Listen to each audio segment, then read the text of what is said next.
រឿងវាសនាកូនសំអប់ជួយផងមានគេចង់សម្លាប់ខ្ញុំអ្នកណាក៏បានដែរសូមជួយខ្ញុំផងទីនេះមានមនុស្សទេជួយខ្ញុំផងពួកឯងចូលទៅចាប់នាងទៅឈប់សិនយើងបានស្ដាប់ឮអស់ហើយអ្នកណាហ៊ានប៉ះនាងយើងនឹងសម្លាប់ចោលទាំងអស់យើអាក្មេងឆ្លើយឯងហ៊ានប្រមាថអញផងហ៎ប្រហែលជាឯងមិនទាន់ស្គាល់អញហើយមើលទៅអាដែងសម្លាប់វាចោលកុំឲ្យវារត់រួចឲ្យសោះបានអ្នកប្រុសខ្ញុំនឹងធ្វើរឿងនេះជូនសូមអ្នកប្រុសកុំបារម្ភអីអញ្ចឹងខ្ញុំលាអ្នកប្រុសនឹងនាងសិនហើយបាទទៅចុះបងពុកវាឯងត្រឡប់មកវិញហើយមែនទេយ៉ាងម៉េចហើយរឿងអាសមឯងចាត់ការវាបានសម្រេចហើយនៅបានសម្រេចហើយចាប់ពីថ្ងៃនេះទៅពួកយើងលែងមានមនុស្សចង្រៃនៅក្នុងផ្ទះទៀតហើយគ្រួសារពូទីននិងមីងធីគាត់មានកូនប្រុស2នាក់ពួកគាត់ទាំង2នាក់ស្រឡាញ់តែកូនប្រុសច្បងទេចំណែកឯកូនប្រុសប្អូនគាត់ថាជាមនុស្សចង្រៃពុកវាខ្ញុំគិតថាពុកវាឯងគួរតែនាំអាសមទៅចោលនៅកណ្ដាលព្រៃទៅតាំងពីវាកើតមករហូតដល់ដឹងក្តីពួកយើងរកស៊ីមិនបានកាក់កបសោះវាជាមនុស្សចង្រៃខ្លាំងណាស់ពុកវាធំហើយបើយកវាទៅចោលក្នុងព្រៃគង់តែរកផ្លូវមកផ្ទះវិញដោយខ្លួនឯងទេខ្ញុំគិតថាយកវាទៅសម្លាប់ចោលទៅវាល្អជាងយីអាតាកាចាស់នេះនិយាយអីក៏លឺខ្លាំងម្លេះតែគេស្ដាប់មកថាយើងនឹងជាអ្នកសម្លាប់មនុស្សទៅការងារអញ្ចឹងនិយាយឲ្យមើលមុខមើលក្រោយផងខ្ញុំភ្លេចខ្លួននិយាយទៅវាភ្លេចគិតហើយចុះគំនិតម៉ែវាឯងនឹងយល់យ៉ាងណាដែរបើពុកវាឯងអាចធ្វើបានក៏ធ្វើទៅហើយចាត់ចែងឲ្យស្រួលបួលប្រយ័ត្នមានគេឃើញបើមានគេឃើញពួកយើងទាំងពីរអ្នកប្រកាសជាមានទោសមិនខានទេខ្ញុំដឹងហើយសំខាន់តែម៉ែវាឯងក៏ត្រូវតែប្រយ័ត្នដែរកុំសូវដើរនិយាយដើមគេពេកប្រយ័ត្នភ្លាត់មាត់និយាយឲ្យរឿងនឹងប្រាប់គេឯងទៅខ្ញុំដើរនិយាយដើមគេពីកាលតាកាចាស់មើលឃើញខ្ញុំក្នុងផ្លូវល្អផងខ្ញុំគ្រាន់តែដាស់តឿនឯងទេក្រែងលោថ្ងៃណាមួយភ្លាត់មាត់និយាយប្រាប់គេប្រាប់ឯងទៅពួកយើងប្រកាសជាងាប់មិនខានទេកុំនិយាយច្រើនពេកទៅធ្វើការនេះឲ្យបានសម្រេចហើយប្រញាប់ត្រឡប់មកផ្ទះវិញអញ្ចឹងខ្ញុំទៅហើយម៉ែវាឯងដាំស្លឆ្អិនផងកុំដើរលេងស៊ីត្រើផ្ទះគេច្រើនពេកខ្ញុំត្រឡប់មកវិញប្រកាសជាអស់កម្លាំងហើយតាកាចាស់ឯងនេះដូចជានិយាយច្រើនដល់ហើយបើធ្វើអីមិនផ្លែតទេនៅអស់កលាននឹងហើយអាសមអើយអាសមអើយបានពុកថ្ងៃនេះកូនឯងទៅព្រៃជាមួយពុកដើម្បីទៅរកបន្លែផ្លែឈើយកមកលក់ដូរបាយកទុកស៊ីពួកយើងទៅឥឡូវមិនទេពុកវាឯងស្ដាប់មើលវាសួរចោះដូចជាមិនទំនងបើមិនទៅឥឡូវតើស្អែកបានស្អីឆៃទៅចុះបងណាងមិនក៏ពុកមិនដែលនាំគាត់ទៅអញ្ចឹងម៉ែពុកនាំតែខ្ញុំទៅរហូតចំណែកបងណាងវិញមិនដែលចូលព្រៃជាមួយពុកទេតើតើឯងយកខ្លួនទៅប្រៀបជាមួយនឹងកូនណាងទៅកើតគេមិនមែនជាមនុស្សចង្រៃដូចឯងទេយើងប្រាប់ឯងទៅចោះកូនណាងគេមានសំណាងខ្លាំងណាស់កូនដូចតែគ្នាសោះហេតុអីបានជាម៉ែស្រឡាញ់មិនស្មើគ្នាអញ្ចឹងម៉ែនិយាយថាមួយមានសំណាងមួយគ្មានសំណាងឬមួយខ្ញុំជាកូនចិញ្ចឹមរបស់ពុកម៉ែអាសមឯងនៅរៀបរាប់ស្អីហើយមិនក៏មិនឆាប់ទៅមនុស្សកើតមកវាគ្មានវាសនាដូចគ្នាទេវើយព្រោះឯងនេះវាជាមនុស្សចង្រៃមែនតាំងពីឯងកើតមកក្នុងគ្រួសារយើងមិនសូវមានអីហូបចុកគ្រប់គ្រាន់ដូចគេទេអញកោតឯងហ៊ានតវ៉ាទៅកើតវាសំណាងណាស់ទៅហើយកើតមកអញចិញ្ចឹមដល់ធំបើអញបោះឯងចោលម្លេះឯងវាងាប់បាត់ទៅហើយតោះឆាប់ចេញដំណើរទៅកុំនិយាយច្រើនពេកមេឃកាន់តែក្តៅហើយបានពុក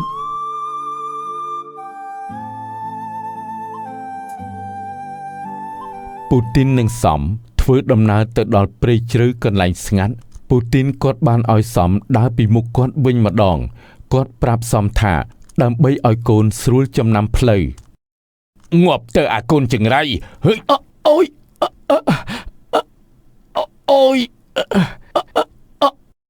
តែប៉ុណ្ណេះអញលែងលំបាកដោយសារតែឯងទៀតហើយមិនដែលឮទេតាំងពីកើតមកធ្វើឲ្យអញរកស៊ីអីមិនកើតសោះឯងនេះចង្រៃពេកហើយ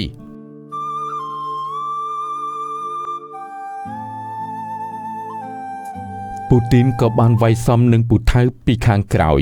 បណ្ដាលឲ្យសំបាត់បង់ស្មារតីមួយរំពេចពូទីនគាត់ក៏បានប្រញាប់ប្រញាល់ត្រឡប់ទៅផ្ទះវិញភ្លាមលោកតាមនីអីសីនិមិត្តឃើញបែបនេះក៏បានចេញមកអូចៅអើយចៅហេតុអីបានជាគេដាក់កំហុសមកលើចៅទាំងចៅមិនបានធ្វើអីខុសសោះអញ្ចឹងមិនខំរកស៊ីខ្លួនឯងបែរជាចោទថាចៅនឹងជាមនុស្សចង្រៃទៅវិញហើយតាមើលទៅឯងគឺជាមនុស្សដែលមានបុណ្យសំណាងណាស់តានឹងជួយចៅឲ្យរស់រានមានជីវិតឡើងវិញ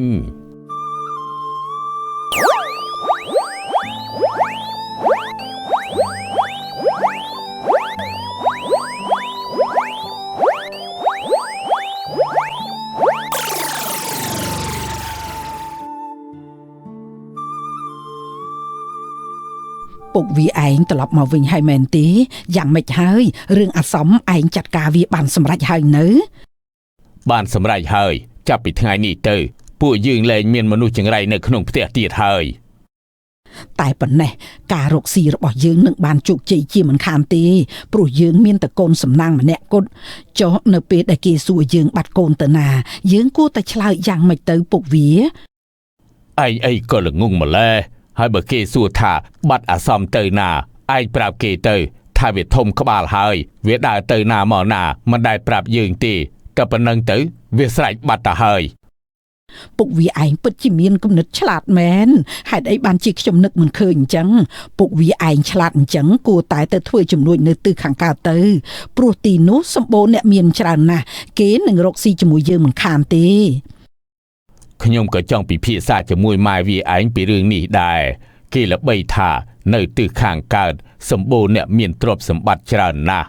ហើយខ្ញុំគិតថាដើរទៅរកមើលប្រពន្ធឲ្យកូនយើងអាសំណាងផងដែរ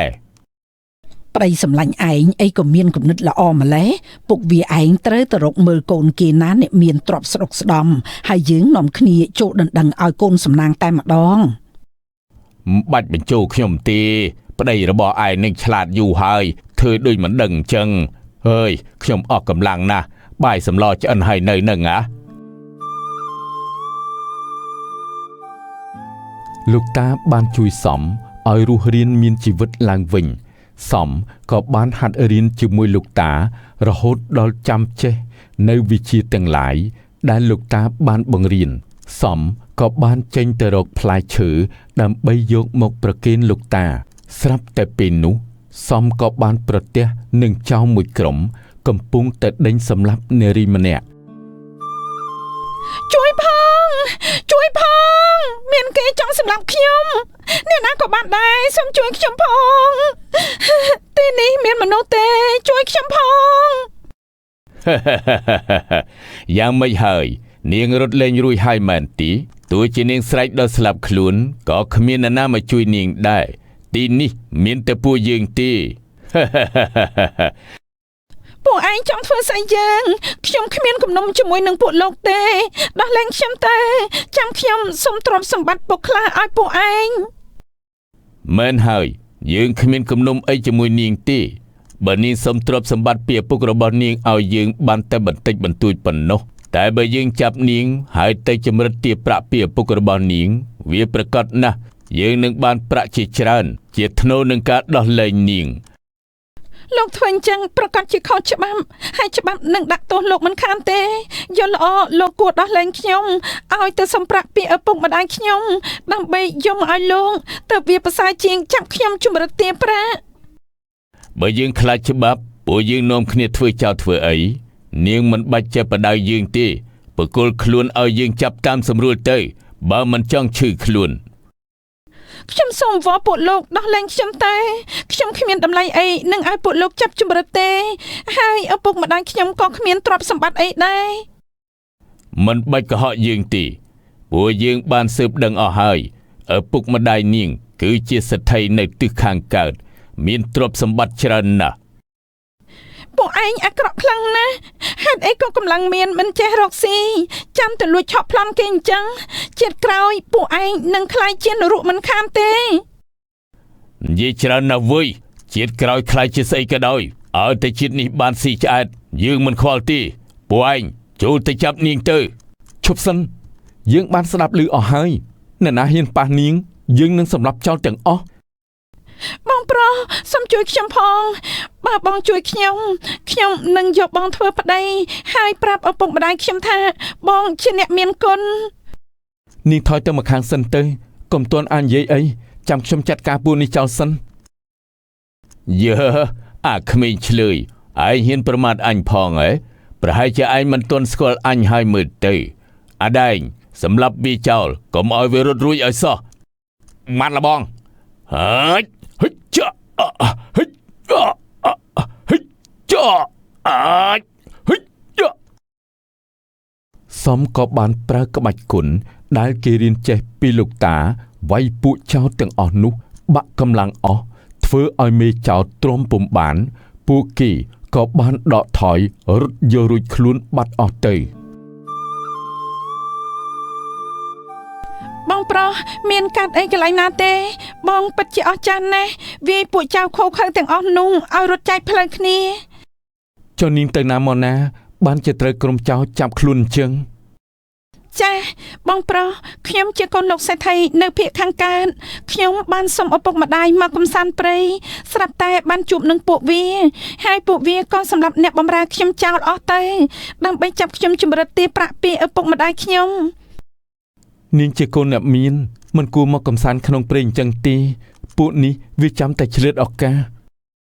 ចាបងប្រុសថ្ងៃក្រោយខ្ញុំឈប់មកកំសាន្តព្រៃទៀតហើយខ្ញុំអរគុណបងប្រុសណាស់ដែលបានជួយជីវិតខ្ញុំឲ្យរួចផុតពីក្រុមចោរចង្រៃអស់នេះមិនអីទេនាងលោកតាបដៅខ្ញុំថាធ្វើល្អយើងនឹងទទួលបានផលល្អធ្វើអាក្រក់យើងនឹងទទួលបានផលអាក្រក់ជាមិនខានត្រឹមត្រូវឲ្យបងប្រុសពាក្យទូនមាននាងល្អខ្លាំងណាស់អញ្ចឹងខ្ញុំសូមលាបងប្រុសត្រឡប់ទៅផ្ទះវិញហើយខ្លាចពុកនិងម៉ែគាត់ចាំមើលផ្លូវឈប់សិននាងមុនខ្ញុំជួយតើនាងនិយាយពាក្យអីនេះភ្លេចពាក្យសន្យាឲ្យមែនទេបានជាលាខ្ញុំលឿនម្ល៉េះខ្ញុំគ្រាន់តែនិយាយលេងទេបងប្រុសចាំបាច់យកដាក់ក្នុងចិត្តធ្វើអីឬមួយក៏បងប្រុសពេញចិត្តនឹងខ្ញុំដែរ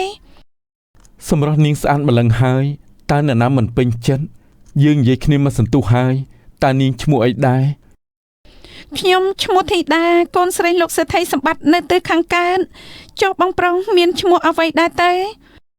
ខ្ញុំឈ្មោះសំជាកូនសិស្សលោកតាអេសីរស់នៅក្នុងព្រៃបងប្រុសនៅក្នុងព្រៃអញ្ចឹងចង់ទៅលេងនៅក្នុងភូមិស្រុកទេខ្ញុំនាំបងប្រុសទៅដើម្បីឲ្យស្គាល់ឪពុកម្ដាយខ្ញុំផងហើយខ្ញុំនឹងយកគុណសម្បត្តិដែលបងប្រុសជួយខ្ញុំប្រាប់ពួកគាត់ទាំងពីរធីតាចាំខ្ញុំបន្តិចខ្ញុំនឹងទៅសុំលោកតាទៅលេងផ្ទះនាងឲ្យបានស្គាល់សេដ្ឋីសម្បត្តិផងខ្ញុំក៏សុំទៅជួបលោកតាដែរដើម្បីជួយសុំបងប្រុសតើល្អទេអញ្ចឹងធីតាតាមខ្ញុំមក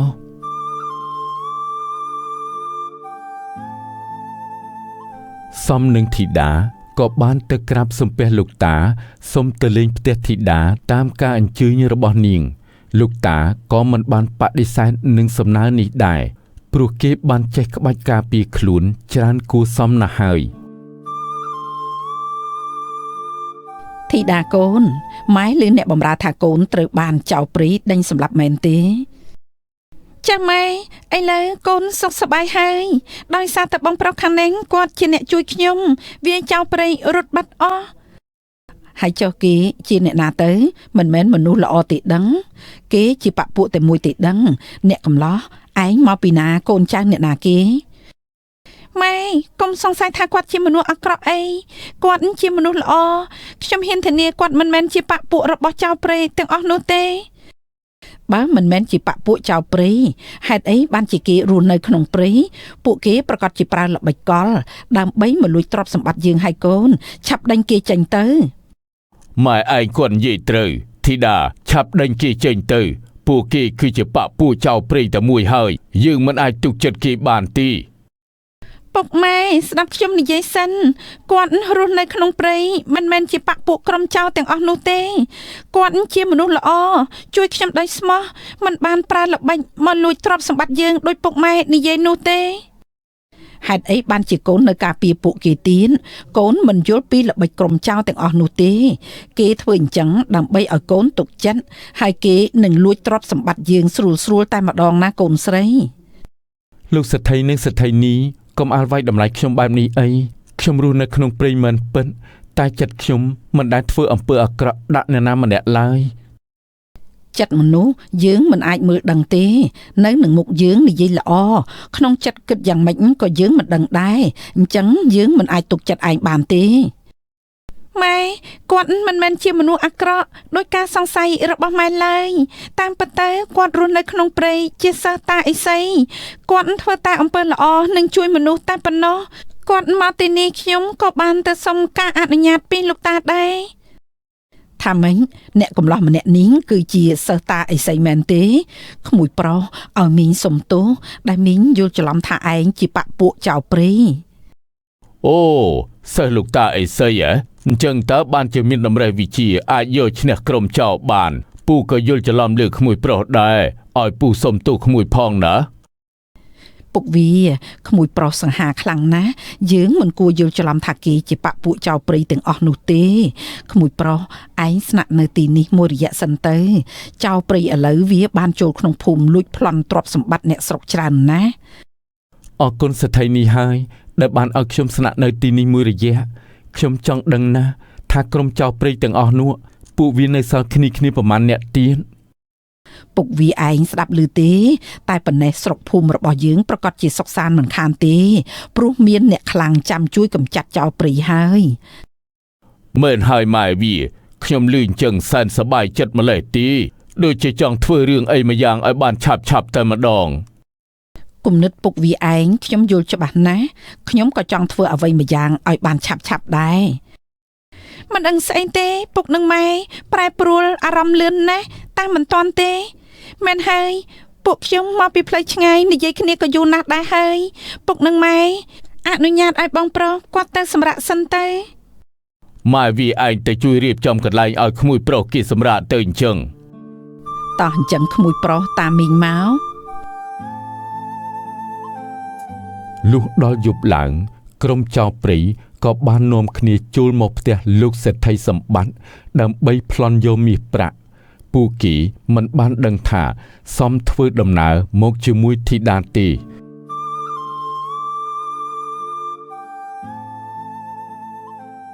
លោកសេដ្ឋីមានក្រុមចៅមួយក្រុមបានសម្ដៅចូលមកផ្ទះលោកហើយសូមលោកសេដ្ឋីឆាប់គេចខ្លួនទៅពួកគេដូចជាមានកំហឹងខ្លាំងណាស់ពុកវាគិតយ៉ាងម៉េចទៅពួកវាប្រកាសជាសម្លាប់យើងមិនខានទេតោះពុកវាឆាប់រត់ទៅ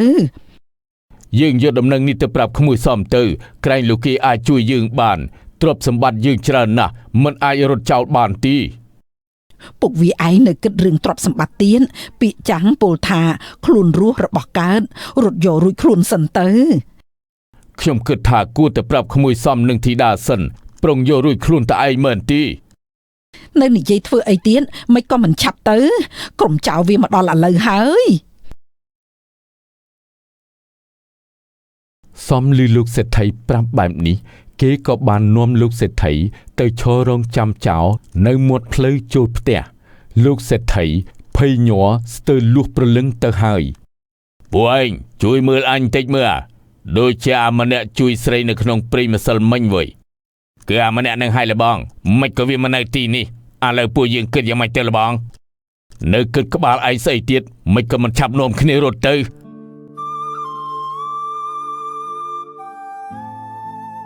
លោកសេដ្ឋីនិងសេដ្ឋីនី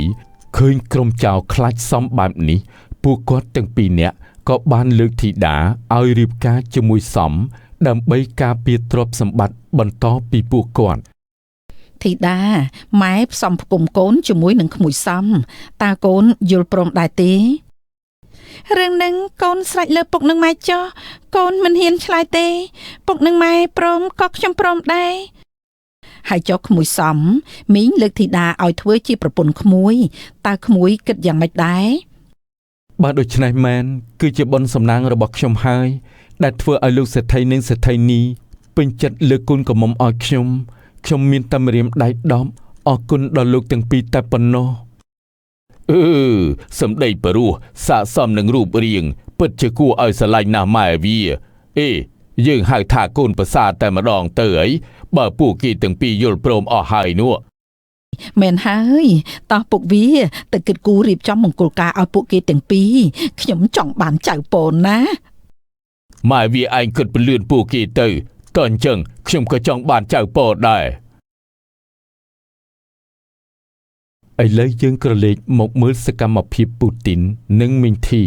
ពូទីនក៏បានរៀបចំខ្លួនទៅធ្វើជំនួញជាមួយនឹងសំណាងកូនប្រុសច្បងរបស់គាត់ជំរាបសួរលោកសេដ្ឋីនេះ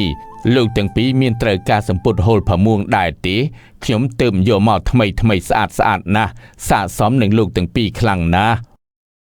ពុកវាអ្នកលក់សម្ដីផ្អែមណាស់យើងជួយទិញគាត់2 3សម្រាប់ទៅទុកឲ្យកូនយើងផងម៉ែវាឯងសុំគាត់មើលតិចមកទិញសម្ពុតណាល្អទុកឲ្យកូនយើងព្រោះខានទិញយូរហើយអញ្ចឹងលោកពូដាក់លើក្រែមកខ្ញុំរើសមើល2 3សម្រាប់ហើយចុះមួយសម្រាប់នេះលោកពូលក់ថ្លៃប្រមាណដែរមិនថ្លៃទេមកសម្រាប់លក់តែ5កាក់ប៉ុណ្ណោះសូមសេដ្ឋីនេះជួយយក3 4សម្រាប់ទៅបើអញ្ចឹងខ្ញុំជួយយកលោកពូទាំងអស់ដើម្បីឲ្យលោកពូនិងកូនឆាប់បានប្រញាប់ត្រឡប់ទៅផ្ទះវិញខ្ញុំសូមអរគុណសេដ្ឋីនេះហើយដែលបានជួយទិញសម្ពុតទាំងអស់នេះមិនអីទេពូនេះជាមាសប្រាក់សូមលោកពូយកទៅពូទីនគាត់សប្បាយចិត្តណាស់ក៏បាននាំកូនប្រុសត្រឡប់ទៅផ្ទះវិញចេញពីផ្ទះលោកសេដ្ឋីមកក៏បានឃើញពូទីននិងបងប្រុសគាត់សប្បាយចិត្តណាស់ប៉ុន្តែគាត់មិនទៅជួបអ្នកទាំងពីរទេក៏បានឲ្យនាយជែកតាមអ្នកទាំងពីររហូតដល់ផ្ទះសូមជម្រាបអ្នកប្រុសគាត់ពិតជាឈ្មោះពូទីនប្រពន្ធរបស់គាត់ឈ្មោះមីងធីពិនមែនទៀនបើដូច្នេះពួកគាត់គឺជាឪពុកម្ដាយខ្ញុំចុះគាត់ទាំងពីរសុខសប្បាយទេបងជេខ្ញុំមិនបានសួរសុខទុក្ខពួកគាត់ទេអ្នកប្រុសសួរបានត្រឹមតែឈ្មោះអ្នកចិត្តខាងគេមិនចង់ប្រាប់ផងពួកគាត់ថាខ្ញុំជាមនុស្សចម្លែកមិនដែលស្គាល់ក្រែងបងរស់នៅជាមួយលោកតាក្នុងព្រៃតែមិនក៏មានឪពុកម្ដាយនៅក្នុងភូមិកាលនោះបងនឹងពុកទៅក្នុងព្រៃរកបន្លែផ្លែឈើមកដូងអង្គស្រាប់តែដល់ពាក់កណ្ដាលផ្លូវបងក៏វែងបាត់គាត់ហើយបានលោកតារើសយកទៅចិញ្ចឹមបើពួកគាត់ជាឪពុកម្ដាយបងពួកយើងឆាប់នាំគ្នាទៅលេងគាត់ទៅបងមានការនឹករលឹកពួកគាត់ខ្លាំងណាស់ហើយកុំទាន់អាលឲ្យគាត់ដឹងអីបងចង់សាកចិត្តពួកគាត់ទាំងពីរសិនតើពួកគាត់គិតយ៉ាងណាចំពោះបងខ្ញុំមិនយល់សម្ដីបងនិយាយទេឪពុកម្ដាយបែកកូនយូរប្រកាសជាមានការនឹករលឹកគ្នាហើយអូនចាំមើលបងធ្វើសិនទៅបងគ្រាន់តែចង់ដឹងថាពួកគាត់ទាំងពីរមានការនឹករលឹកដល់បងខ្លាំងប៉ុណ្ណាតែប៉ុណ្ណោះខ្ញុំស្មានថាមានរឿងអីតាមពិតទៅបងចង់សប្បាយគាត់អញ្ចឹងសោះហើយចុះបងគិតធ្វើយ៉ាងម៉េចបងជេបងយកមាសប្រាក់ទាំងអស់នេះទៅប្រគល់ជូនគាត់ហើយប្រាប់ថាមានសេដ្ឋីម្នាក់ប្រគល់ឲ្យហើយបងត្រូវតែលាក់ឲ្យចិត្តកុំប្រាប់ថាខ្ញុំជាអ្នកឲ្យណាបានអ្នកប្រុសខ្ញុំនឹងធ្វើរឿងនេះជូនសូមអ្នកប្រុសកុំអារម្មណ៍អីអញ្ចឹងខ្ញុំលាអ្នកប្រុសនឹងនាងសិនហើយ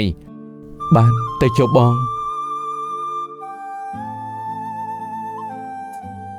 ពុកវាឯងទើបតែទៅធ្វើជំនួញសោះហេតុអីបានជាបញ្ញាប់ត្រឡប់មកវិញម្ល៉េះសម្ពុតហូលផាមួងខ្ញុំលក់អស់ហើយម៉ែវាឲ្យខ្ញុំនៅធ្វើអីទៀតមិនចង់ឲ្យខ្ញុំមកផ្ទះទេអីពុកវាឯងឃើញទេតាំងពីអាសំវាចេញទៅបាត់ពុកវាឯងនឹងខ្ញុំរកស៊ីកាក់កបណាចេញទៅធ្វើជំនួញម្ដងគឺលក់ដាច់អស់មិនដែលនៅសល់ឡើយត្រឹមត្រូវហើយម្យ៉ាងវិញទៀតបានអាសំណាងកូនយើងវាទៅជាមួយអ្នកទិញគេដណ្ដើមគ្នាតែម្ដងហើយម៉ែវាអើយនិយាយពីថាទិញអស់ហើយលីងតែប៉ុណ្ណេះពួកយើងនឹងខ្លាយជាអ្នកមានហើយពុកវាចាំយើងមានលុយច្រើនពុកវាឯងគិតរកប្រពន្ធឲ្យអាសំណាងទៅនៅទិសខាងកើតសម្បូរសេដ្ឋីណាខ្ញុំមើលឃើញកូនគេបណ្ដើហើយម៉ែវាកូនសេដ្ឋីដែលជួយទិញសម្ពុតខ្ញុំនាងស្អាតណាស់ស័ក្តិសមនឹងអាសំណាងកូនយើងដល់ហើយឮពុកវាឯងនិយាយអញ្ចឹងខ្ញុំចង់ទៅឃើញខ្លាំងណាស់ប៉ុន្តែគ្មានអ្នកចាំផ្ទះ ស្រាប់តែពេលនោះនាយជេកក៏បានជួលមកដល់អញ្ជើញទៅណាមកណាដែរក្មួយប្រុសបាទខ្ញុំមកពីទិសខាងកើតទទួលបញ្ជាពីលោកសេដ្ឋីយកមាសប្រាក់មកជូនលោកពូណាមីងពុទ្ធអើយលោកសេដ្ឋីអីក៏ចិត្តល្អម្ល៉េះណែផ្ដាំអរគុណលោកសេដ្ឋីផងក្មួយប្រុសបាទមីងចាំខ្ញុំជម្រាបលោកសេដ្ឋីជូនបើអញ្ចឹងខ្ញុំត្រឡប់ទៅវិញហើយណាពូមីងតែប៉ុណ្ណេះគ្រប់ទឹកហើយយើងសេដ្ឋីនោះអីក៏ចិត្តល្អម្ល៉េះខ្ញុំចង់ឃើញមុខមាត់អរគុណគាត់ដោយផ្ទាល់ដល់ហើយខ្ញុំគិតថាគាត់ច្បាស់ជាពេញចិត្តកូនប្រុសយើងហើយម៉ែវាគាត់ជួយទិញសម្ពុតយើងទាំងអស់តែម្ដងគិតទៅកូនយើងអាសំណាងនេះណាវាពិតជាសំណាងដូចឈ្មោះមែនអញ្ចឹងពុកវាឯងត្រូវតែយកចិត្តសេដ្ឋីនោះឲ្យខ្លាំងយើងមានប្រាក់ច្រើននឹងចូលដណ្ដឹងកូនកំមុំគាត់ឲ្យអាសំណាងកូនយើងខ្ញុំដឹងហើយតោះម៉ែវាទៅរកបាយទឹកទៅខ្ញុំហេវហើយនេះពួកគាត់ទាំងពីរមិនដឹងថាសមជាអ្នកឲ្យមាសប្រាក់ទាំងអស់នេះទេថែមទាំងបានយល់ច្រឡំថាលោកសេដ្ឋីដែលទិញសម្ពុតគាត់ពេញចិត្តនឹងសំណាងកូនប្រុសរបស់គាត់ទៅវិញរឿងនេះសូមស្លេះត្រឹមនេះសិនអត់មាននឹងធ្វើវគ្គបន្តនៅពេលក្រោយសូមអរគុណពុកវាយើងត្រូវតែរលល្បិចកំចាត់វាចេញវាបានលោកសេដ្ឋីស្រឡាញ់សម្ដីវាដាក់យើងដូចជាក្អឺតក្តមខ្លាំងណាស់ម៉ែវាឯងត្រូវតែរៀបចំតាក់ដាក់នៅទីនេះខ្ញុំទៅបញ្ឆោតវាថាពួកយើងត្រូវចោលព្រៃប្លន់ដើម្បីឲ្យវាចូលតាក់របស់យើងស្លាប់តែម្ដងណែយាយតាយើងមិនបានប្លន់យាយតាឯងទេមិនក៏មកចោតយើងកណ្ដាលព្រៃអញ្ចឹងដឹងថាពួកយើងនៅទីនេះគ្រប់ពេលទេបើនិយាយពីរឿងមាសប្រាក់លោកចៅកំភៃចូលរួមធ្វើការជាមួយខ្ញុំប្រកាសជាមានមាសប្រាក់ច្រើនជាមិនខានទេធ្វើការស្អីពួកយើងជាចៅមិនដែលធ្វើការអីទេចេះតែប្លន់នឹងសម្រាប់មនុស្សតែប៉ុណ្ណោះខ្ញុំអត់ដឹងអីទេលោកម្ចាស់គឺតាកញ្ចាស់នឹងយាយកញ្ចាស់នេះជាអ្នកឲ្យខ្ញុំចាំសម្រាប់លោកម្ចាស់ខ្ញុំស្មានថាមិនមែនជាលោកម្ចាស់ទើបធ្វើតាមគាត់ទៅពួកឯងជាចៅព្រៃខ្លាចស្អីសម្រាប់វាទៅប្រកាសជាបានមាសប្រាក់ច្រើនមិនខានទេហេតុអីបានជាពុកម៉ែចិញ្ចឹមចិត្តចង់សម្រាប់ខ្ញុំបែបនេះតែខ្ញុំខុសអីឥឡូវអ្នកទាំងពីរចង់សម្រាប់ខ្ញុំសម្រាប់មកខ្ញុំឈរឲ្យសម្រាប់រឿងវាសនាកូនសំអប់ភាគទី2បន្ទាប់ពីពូទីនមកពីធ្វើជំនួញវិញគាត់បានអួតប្រាប់មីងធីពីលោកសេដ្ឋីសម្បត្តិដែលជួយទិញហូលផាមួងគាត់អស់ណែម៉ែវាខ្ញុំប្រាប់ម៉ែវាឯងលោកសេដ្ឋីសម្បត្តិដែលជួយទិញហូលផាមួងយើងនឹងណាគាត់មានកូនក្រមុំស្រស់ស្អាតណាស់គ្រាន់តែឃើញកូនយើងអាសំណាងភ្លាមស្រាប់តែជួយទិញហូលផាមួងអស់តែម្ដងបើអញ្ចឹងពួកគាត់ប្រកាសជាពេញចិត្តអាសំណាងមិនខានទេពុកវាឯងទៅលក់លើក្រោយត្រូវតែចូលផ្ទះគាត់មិនត្រូវរំលងផ្ទះគាត់ទេទោះជាគាត់ទិញឬមិនទិញក៏ដោយចុះទៅលក់លើក្រោយខ្ញុំទៅសុំផ្ទះគាត់ស្នាក់នៅហើយមើលទៅពួកគាត់ទាំងពីរជាមនុស្សចិត្តល្អអន្តើបើយើងសុំគាត់ស្នាក់នៅគាត់ប្រកាសជានិយាយរឿងក្នុងចិត្តប្រាប់យើងហើយម៉ែវាអាយ៉ានេះជាគំនិតល្អអន្តើពុកវាឯងពិតជាឆ្លាតមែនបើលោកសេដ្ឋីនិយាយរឿងក្នុងចិត្តឯងក៏និយាយរឿងក្នុងចិត្តប្រាប់លោកសេដ្ឋីដែរទៅហើយកុំនិយាយប្រឆិតប្រឆៀងអីនិយាយត្រង់តែម្ដងទៅណាពុកវាម៉ែវាខ្ញុំគិតថាគួរតែហៅអាសំណាងកូនយើងមកនិយាយគ្នាឲ្យត្រូវរឿងសិនក្រែងលោយើងនិយាយជាមួយលោកសេដ្ឋីទៅវាមិនព្រមយើងប្រកាសជាពិបាកដោះស្រាយហើយអាសំណាងកូនយើងវាមិនចេះប្រកែកទេឲ្យវាធ្វើអីវាធ្វើនឹងហើយព្រោះកូននេះវាចម្រុងចម្រើនយើងណាស់តាំងពីដើមមករឿងចម្រុងចម្រើនខ្ញុំដឹងហើយតែយើងគួរតែហៅវាមកសួរនាំឲ្យវាអស់ចិត្តទៅពុកវាឯងគិតអញ្ចឹងក៏ល្អដែរបើអញ្ចឹងពុកវាឯងហៅកូនសំណាងមកដើម្បីប្រាប់រឿងនេះឲ្យគេបានដឹងផងសំណាងអើយសំណាងបាទពុកកូនឯងមកបន្តិចមើលពុកមានរឿងចង់និយាយជាមួយកូនពុកនឹងម៉ែមានរឿងអីចង់និយាយជាមួយកូនមែនទេ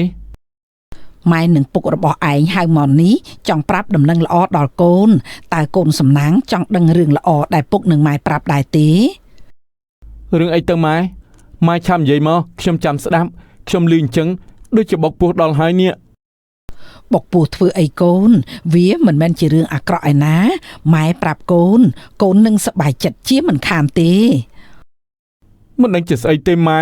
នៅអូកាឡាននឹងហើយអារម្មណ៍ខ្ញុំនេះកាន់តែភ័យនៅពេលដែលម៉ែនិយាយអូកាឡាអញ្ចឹង អស់កាឡាស្អី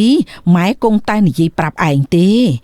ម៉ែនឹងពុកបានពិភាក្សាគ្នាហើយទៅធ្វើជំនួញលើកនេះនឹងមើលកូនកំមុំគេដើម្បីស្ដីដណ្ដឹងឲ្យកូនឯងតើកូនសំណាងគិតយ៉ាងម៉េចដែរ ម៉ែនិយាយនេះជាការពិតមែនទេខ្ញុំសប្បាយចិត្តណាស់ព្រោះខ្ញុំអាយុក៏ច្រើនហើយដែរពុកខ្ញុំចិត្តបានប្រពន្ធហើយមែនទេ ឃើញទេពុកវាខ្ញុំនិយាយអីចេះខុសសំណាងគេមិនចំទាស់នឹងគំនិតរបស់ពួកយើងទេផ្ទុយទៅវិញគេថែមទាំងសប្បាយចិត្តទៀតផង ល្អហើយកូនប្រុសបើអញ្ចឹងឯងទៅសម្រាប់ចុះចាំពុកនឹងម៉ែគិតគូរឲ្យកូនតើពុកគិតគូរក្នុងពេលឆាប់នេះមែនទេគិតឲ្យលឿនទៅពុកខ្ញុំចង់បានប្រពន្ធមែនតើហើយនេះពុកយល់អារម្មណ៍មួយនេះហើយពុកនឹងគិតគូរឲ្យឯងក្នុងពេលឆាប់នេះ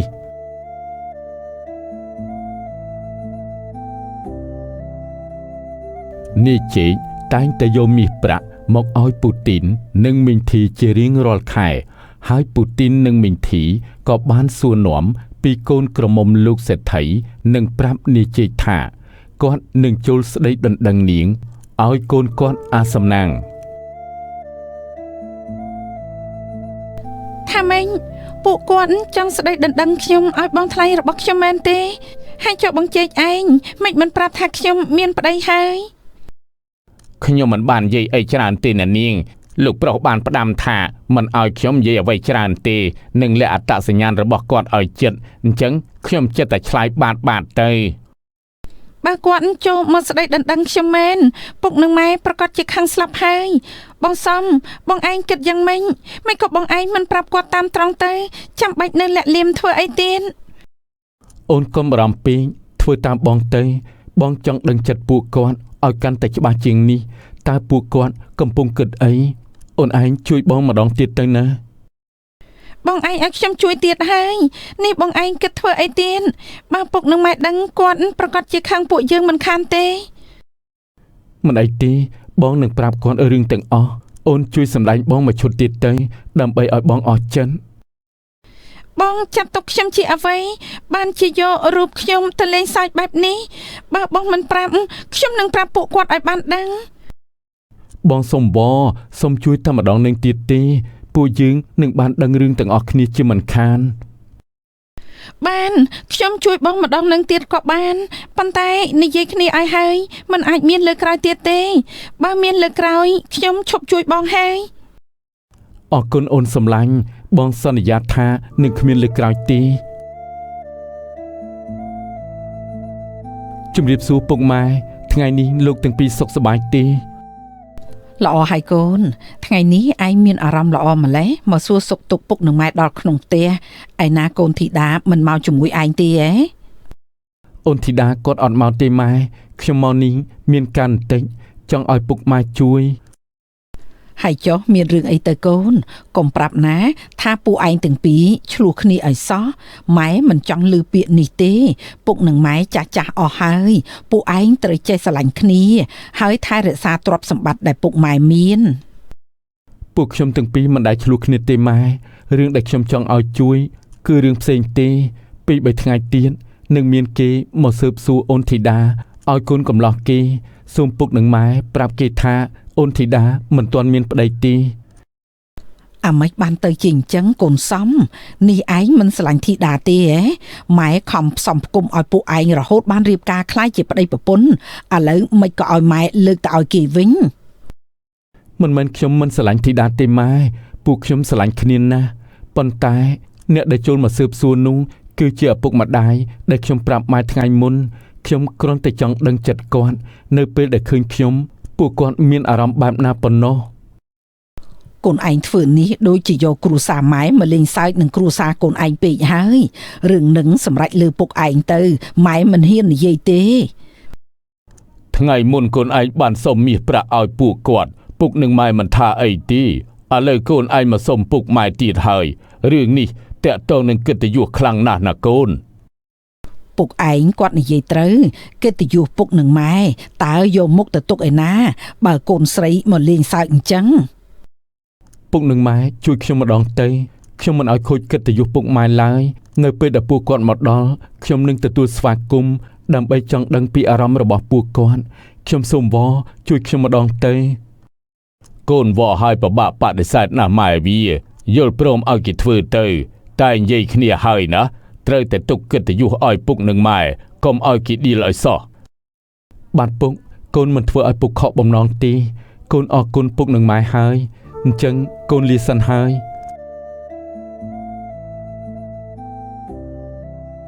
សំក៏បានឲ្យនាយជេកយកមាសប្រាក់ទៅឲ្យពូទីននិងមីងធីដូចសពដងហើយសំបានប្រាប់នាយជេកថាបើពួកគាត់សួរអីត្រូវឆ្លើយនឹងទៅក្មួយប្រុសមកទៀតហើយថ្ងៃនេះមានអ្វីខ្លះអីក៏ច្រើនម្ល៉េះបាទអ្នកមីងថ្ងៃនេះលោកម្ចាំងបានឲ្យរបស់ខ្លះមកថែមទៀតហើយមិនដឹងថាអ្នកមីងពេញចិត្តដែរទេសូមអ្នកមីងទទួលយកផងឲ្យតែរបស់ដែលលោកសេដ្ឋីឲ្យគឺជារបស់មានតម្លៃទាំងអស់នឹងរឿងអីដែលមីងមិនទទួលយកទៅក្មួយទុកត្រង់នឹងហើយកុំតន់អាទៅវិញអីមីងសួររឿងតិចមើលសួរមកចោះប៉ុន្តែខ្ញុំមិនសូវដឹងរឿងអីច្រើនទេបើខ្ញុំដឹងខ្ញុំនឹងឆ្លើយប្រាប់មីងហើយបើខ្ញុំមិនដឹងខ្ញុំសូមទោសមុនផងណាមីងខ្ញុំអត់ហ៊ានឆ្លើយទេគ្មានរឿងធំដុំអីទេមីងគ្រាន់តែសួរថាតើកូនកំមុំលោកសេដ្ឋីមានគូដណ្ដឹងឬក៏មានប្តីហើយនៅក្មួយមិនទាន់មានទេមីងហើយចូលមីងសួររឿងនេះធ្វើអីបើមិនទាន់មានជាការល្អណាស់ណែក្មួយជួយប្រាប់លោកសេដ្ឋីផងពី3ថ្ងៃទៀតមីងនឹងពូឯងចូលស្ដីដណ្ដឹងកូនស្រីលោកសេដ្ឋីឲ្យកូនកំលោះមីងហើយយាយមីងនេះកាន់តែហ៊ានខ្លាំងណាស់ហើយតាក្នុងចិត្តគាត់គិតអីនោះតែអ្នកប្រុសប្រាប់ហើយត្រូវតែយល់ស្របនឹងសម្ដីរបស់គាត់ក្មួយប្រុសកំពុងតែគិតអីហ្នឹងបាទមីងអត់មានគិតអីទេចាំខ្ញុំប្រាប់លោកសេដ្ឋីឲ្យអញ្ចឹងខ្ញុំសូមលាពូមីងសិនហើយណាអញ្ចឹងទៅចុះក្មួយកុំភ្លេចណាកុំភ្លេចប្រាប់លោកសេដ្ឋីឲ្យបានជ្រាបផង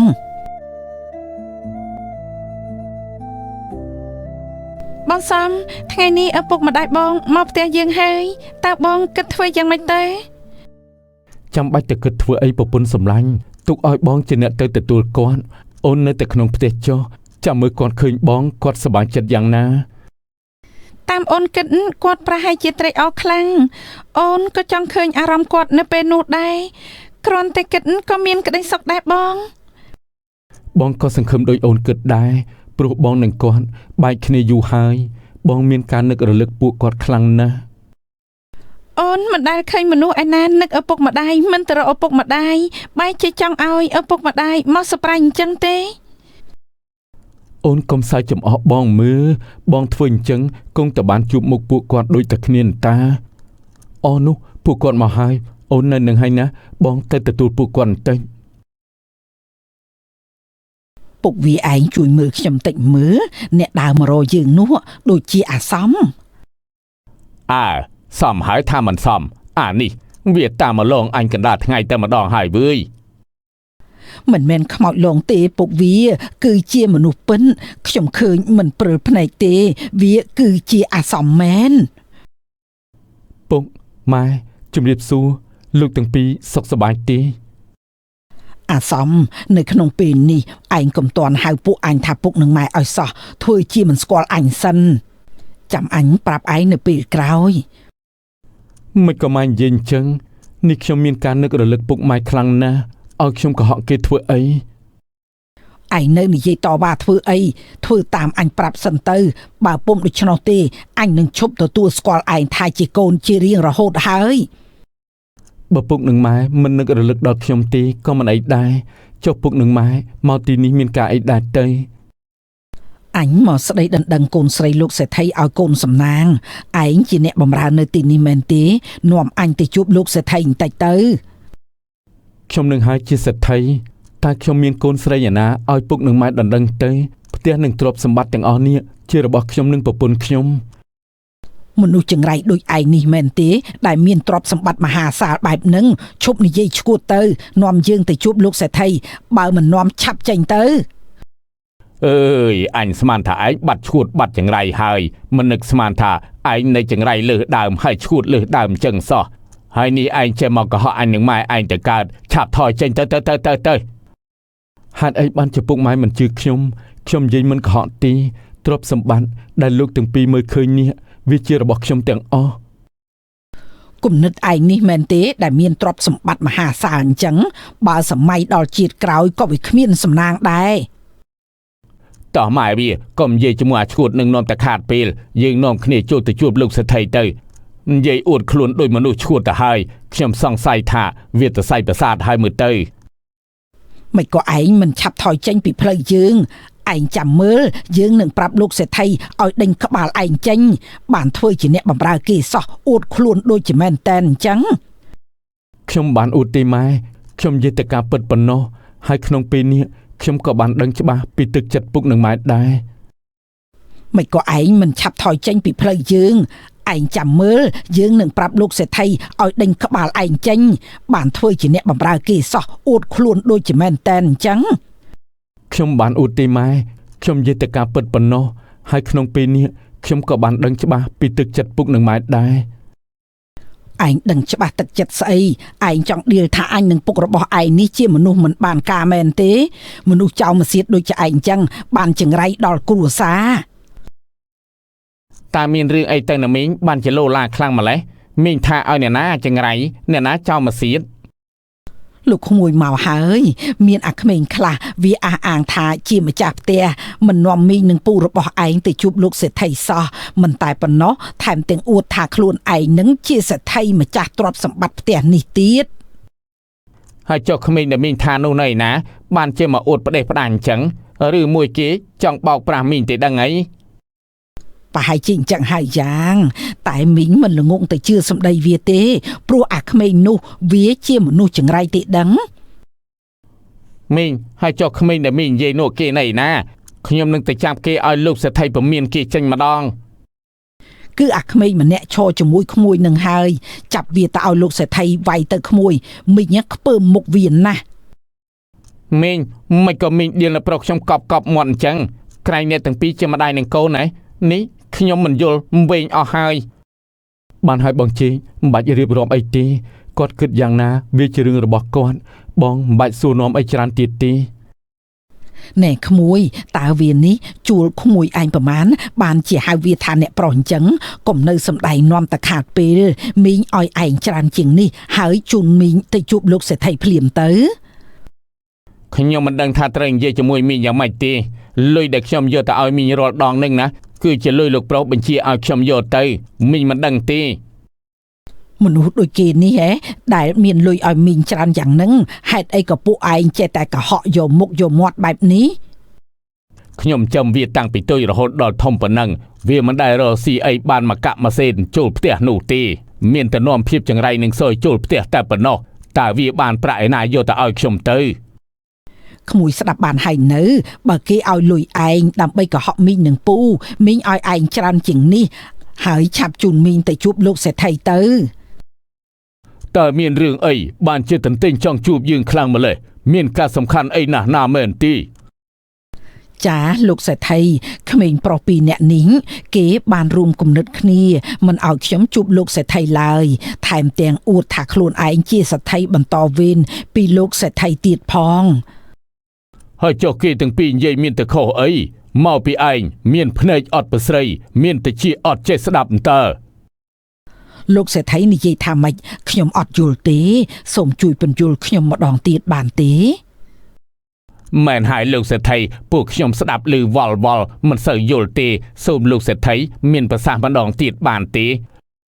จูเนื้อตั้งปีบางแต่ชีอทมจำสดับซ้อมคือจะโกนภาษาระบอกขยมหายมีประได้เนี่ยเจโยแต่เอาเนี่ยตั้งปีโรลดองก็ซ้อมเชเนี่ยเอาโยเตอร์ได้หายเกก็เจียสไทยบรรทอเวนปีชมเนี่ยตั้งปีโยหายเนออ๋อโกนปรองเมียมาได้โกนเปิดจิมินสำนางแมนได้บานถ้วยเจโกนภาษาโลกเสไทยสำได้ปกหนึ่งไม้นี่ยัยเหม็นกรอนไตจังโลจัดโกนลิงตีมันทานจังไงปกวีป ปิดเหมือนหายกลซอมใบเขเนยูไอสกสบายตีจำนายปุกหนึ่งไม้มันเสิร์สกสบายตีโกเนยปลุกขวาลอยใจปุกไม้ไม่กระโดดสมได้ลื่นมาเลยมุนนิ้งเดียร์ทากยมเชี่ยโกนอดกำนัดอากนจังไรเป็นเนี่ยลูกตั้งปีโดยเจ็ดตุนพลุนดอกหายกันลองเมาตากยมถวยคอไอเตยโอ้ยโกนเมียมาได้ประกันปุกหมายเถื่อไอ้ปุกหมายเถื่อจังจ่องไอ้โกนละอใจต่อสู้ไอ้เลยโกนบานจุกจีหายกลมขังปุกหมายไอ้บ้านหายกลซ่อมกลมเนยต่อว่าเวเนยเถื่อไอ้จูนมีประกอดคลาอ้อยกอดเถื่อดำนาตะวิ่งเตยเดิมใบกับอ้อยเงียดท่าโกนพลิกกุนเอาปุกมาได้เนยเปิดเดมีนบานซ่อมกอดบ้านทวดตามลูกเศรษฐีก็บ้านเอามีประมวยจำนวนเตยปูตินหนึ่งมิงถีนำใบทวดดำนาตรลับเตยเตวิ่งใต้จรัดปูกอดแต่งปีเนยแต่จังกำจัดซ่อมเจนปีโกนใส่ลูกเศรษฐีปุกวียืงเตยแต่เราละใบกำจัดวีจังวีบ้านลูกเศรษฐีสลันสมได้วีดะยืงโดยเชียกระเอิดกระตอมขลังนะกำจัดวีเจ้าหายเตยแต่เราละใบเตยกระหอลูกเศรษฐีดำใบอ้อยโกนใส่กอดกาจะมวยโกนสำนางยืงจำนวนวีวิ่งละอ่อนนะปุกวีตาปุยืงถือมันตืบกำจัดวีบานเตอหมายวีไอ้เตยแต่เรียบจอมเตะดะเนยตีนี่ขยมเตยเป็นชาววีท่าปูยืงเตยเจ้าปรีพลอนดำใบเอาวีโจนเตะระบยืงสลับกันมาดองนายเยตายืงมันบานพลอนเยตาไอ้ตีไม่ก็มาจอดยืงกันดาปริงจังดังท่าปูยืงเนยตีนี่กรุบเปลตีลูกเจ้าปัจจิมีนปลึงปะแหลกแมนกรอนแต่ในยีชมูกก็ใจมาเพลียมแต่มาดองนี่ปุกขยมปัจจิมีนสำนางนะบานจูบอ่อลูกบ้านจะจูบขณีหายมีประเตียงประมาณเปิดกลเอายืงมามันจังตียืงนึงสำหรับยีตาไอ้เจ้าบ้านยีปีเรื่องมีปรังลูกเจ้ากมเพยโจรวมทวกาจมูกขยมประกอบจิมีนมีประจานจีมันคานเตบ้านยีปีเรื่องมีปรังลูกเจ้ากมเพยโจรวมทวกาจมูกขยมประกอบจิมีนมีประจานจีมันคานเตทวกาเสยปูยืงเจ้ามันได้ทวกาไอ้ตีเจตพลันนึงสำหรับมนุษย์แต่ปนโนตรึงมัดแต่มาดองลูกเจ้าจำสำหรับมนุษย์มันเนี่ยขยมตึกเป็นชาวกีเมาปลุกกีเจโกนเสไทยเมียนมีประจานนะละอ่อนนะเอาแต่เนี่ยเมียนมีประจานยืงนึงสหการทวจมวยเยตาไอ้ให้จอดทวมัดเอายืงตุกจัดเยตาไอ้บานเตยขยมในตีนี้จมวยลูกเจ้าจำในประเดี๋ยขยมเตยเป็นชาวโกนเสไทยนู้เอาเมาตีนี้รุ่ยลูกเจ้าจัดกาวีเตยจังตาไอ้ชับเตยเป็นชาววีเมายืงจำในตีนี้ก็มเล่นและใบจมวยยืงไอ้ซ่อนนะปุกวีชับแต่นอมวีเมาไอ้เลือนเตย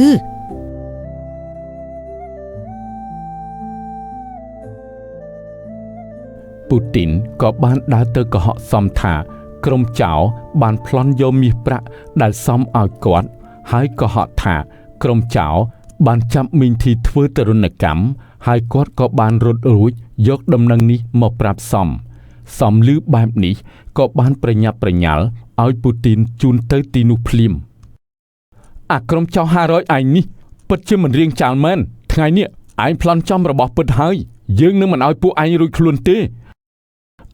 ขยมอดดังไอตีลุงมาจ้าคือตากันจ้าหนึ่งยีกันจ้านี่จะเนี่ยเอาขยมจำสำหรับลุงมาจ้าขยมสมานทามันจะลุงมาจ้าเติมถั่วตามกอดเตยปูไอจีเจ้าปรีคลายไซสำหรับเวียเตยประกอบจีบันมีประจานเหมือนคานเตลุงมาจ้าสนับเตยมันจะผ่านการบอกขยมตีคือพวกกอดตั้งปีขยมเลียสันเฮย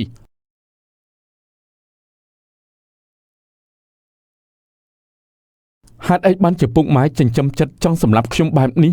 แต่ขยมเขาไอ้อะไรเนี่ยตั้งปีจ้องสำหรับขยมสำหรับมาขยมโชว์ไอ้สำหรับโกนโปรเอาไม้สมโต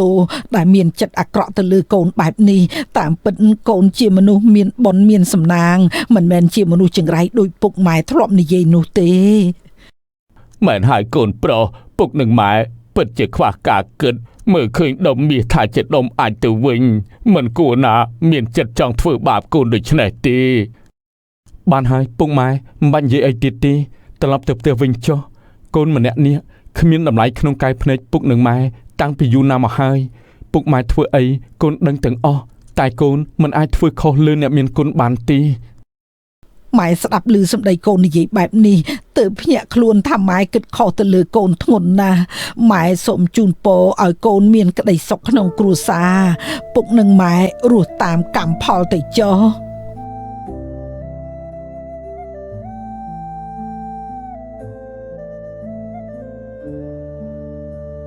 មួយរយៈក្រោយមករឿងនេះក៏បានសាបរលាប